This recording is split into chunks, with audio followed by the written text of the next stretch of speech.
Macy's employee accused of hiding up to $154 million in accounting expenses. The worker was responsible for the accounting expenses of small package deliveries, but officials say he intentionally made the wrong accounting entries to hide delivery expenses for some 3 years. According to the company, the person responsible worked alone and is no longer at the retailer. Well, it's rare that Giants and Jets fans can agree on anything, but this season seems to be the exception. Tonight, fans of Big Blue and Gang Green are united in their misery over the awful seasons the teams are having.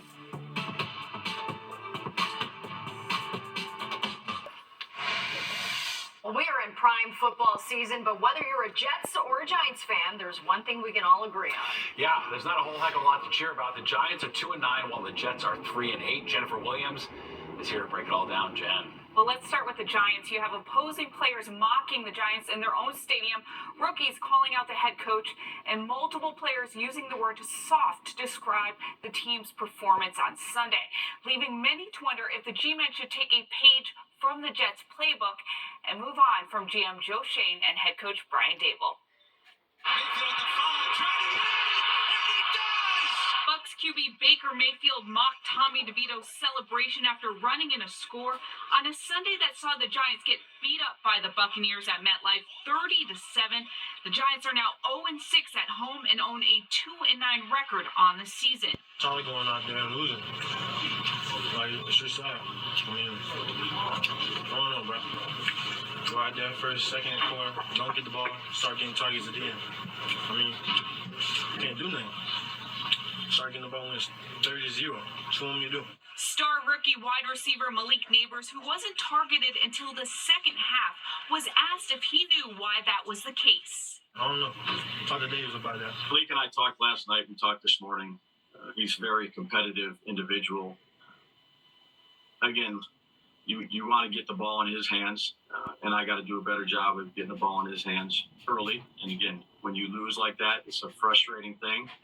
But we've had good communication, as we always have. Head coach Brian Daboll was asked if it's a problem for players to feel they can talk this freely, but said he wants to keep his conversations with Malik private, and the team is focused on the Thanksgiving Day game in Dallas.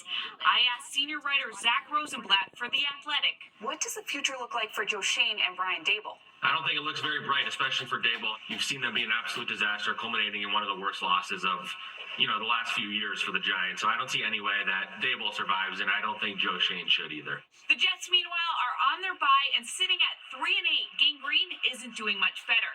After firing their head coach earlier this season and their GM last week, four-time league MVP quarterback Aaron Rodgers might be next to go. I think that it's more likely that they have a new quarterback next year than that Aaron Rodgers is playing quarterback for them. I think both sides probably want a fresh start. On Monday, interim head coach Jeff Ulbrich said Rodgers will start this Sunday as the Jets host the Seahawks. My singular focus is just finishing the season off the right way, playing a brand of football we're all proud of, myself included, and that starts with Seattle.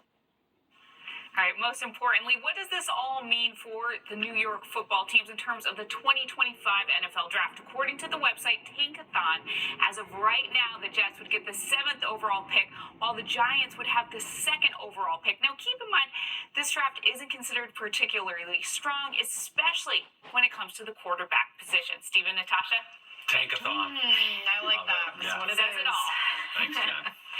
All right, let's get a check of the forecast now with Nick. And yeah, all eyes on the forecast. We've got Thanksgiving right around the corner. Speaking of Tankathon, yeah, weather's going to tank on Thursday, it looks like, as the rain's going to come in, sort of that rain on your proverbial parade slogan. It is going to happen, it looks like. And we'll at least have some decent weather for travelers coming up here.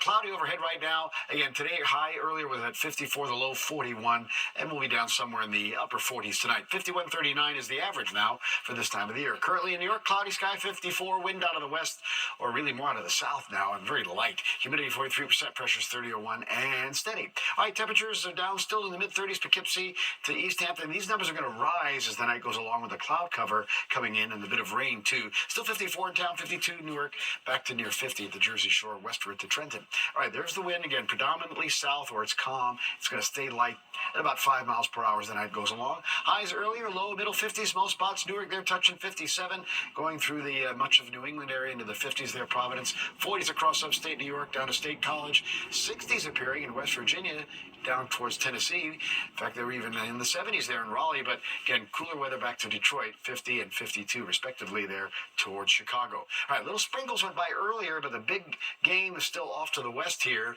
That's where the rain is in western Pennsylvania into the Ohio Valley, and that's going to be coming our way overnight. You get out of town here by late tomorrow morning. Then we get a break. That's going to be here for Wednesday, of course, the big travel day. If you're leaving town or expecting people to come to town, no problems here Wednesday, but look at that system coming into California. That's our problem for Thursday into early Friday. It's going to bring periods of rain and cool temperatures too. So out the door in the morning, rush hour is going to be wet. Temperatures will be in the high 40s, low 50s. Like I said, the temperatures may rise as the night goes along, and the rain gets out of here by late morning. We'll get some sun in the afternoon, getting close to 60 in places tomorrow afternoon. And sun, again, Wednesday, sunshine will give into clouds as we get into the later part of the day, and that again will lead to the rain by late Wednesday night into Thursday. 48 tonight, the rain comes through. Low 40s in the suburbs tomorrow. Again, a bit of rain through at least mid to late morning, then improvement coming into the afternoon at about 60 for the high for tomorrow. Here comes the 7-day, and again, you're going to see dry weather for Wednesday at 50 with sunshine. Rain comes in for Thanksgiving. Then it's breezy and colder. Struggling to get the 40 on Saturday, not out of the 30s. Sunday morning goes into the 20s. More of the 10 o'clock news in just a bit.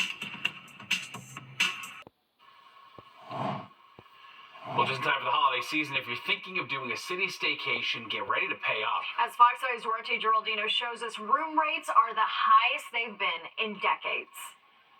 Nihawani and her daughter are among the 60 million people who visit New York City each year. Their hotel comes with a $1,000 a night price tag. Staying at Aman on Fifth, and it's a beautiful place.